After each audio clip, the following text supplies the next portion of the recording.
So first of all, as we've talked about before, I think wearables are going to be an important method by which we reduce chronic complex illnesses because they pick things up earlier. I was just I look at my sleep every night.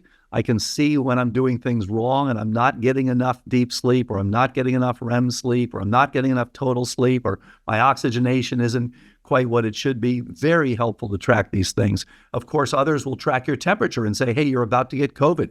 Lots of great things we can get from these. You can see when your VO2 max is coming down. When I got COVID, I lost about 10% on my VO2 max. I've never gotten it all back.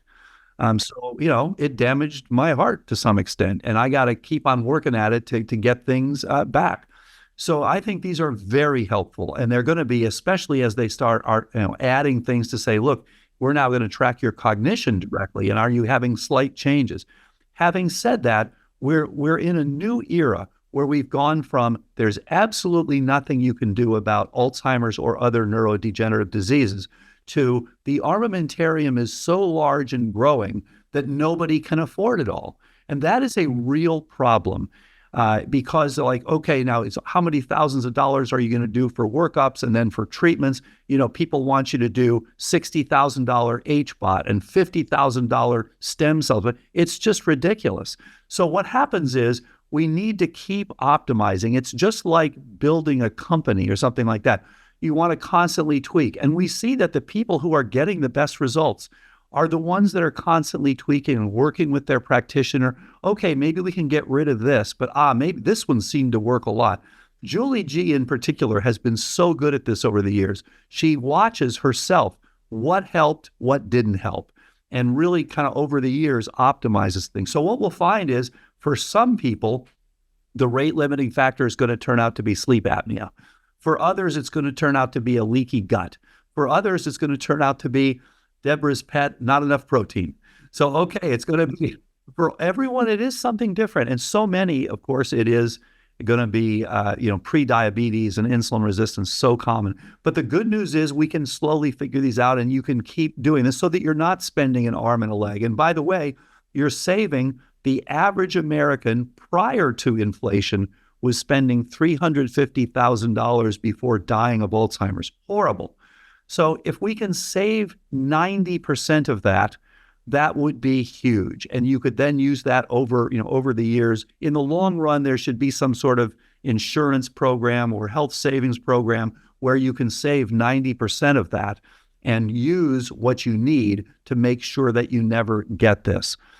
So as you know, for 20th century diseases, which we were trained in, you could wait for symptoms. Having pneumonia, having TB, you could wait for symptoms and then jump on it and treat it. With complex chronic illnesses, chronic renal failure, you don't get real symptoms until you've lost about 80% of your glomerular filtration rate. You don't get Parkinson's until you've lost about 80% of the dopaminergic input to your striatum. It is scary. And so these wearables are really going to be the new early medicine to tell you, are you headed for a problem? We can really see them coming. And I should add, the blood tests. So the blood tests that we've been working with Neurocode on, so-called BrainScan, the most sensitive p-tau217, neurofilament light, and GFAP. I just had mine done. Very happy that all three came in normally.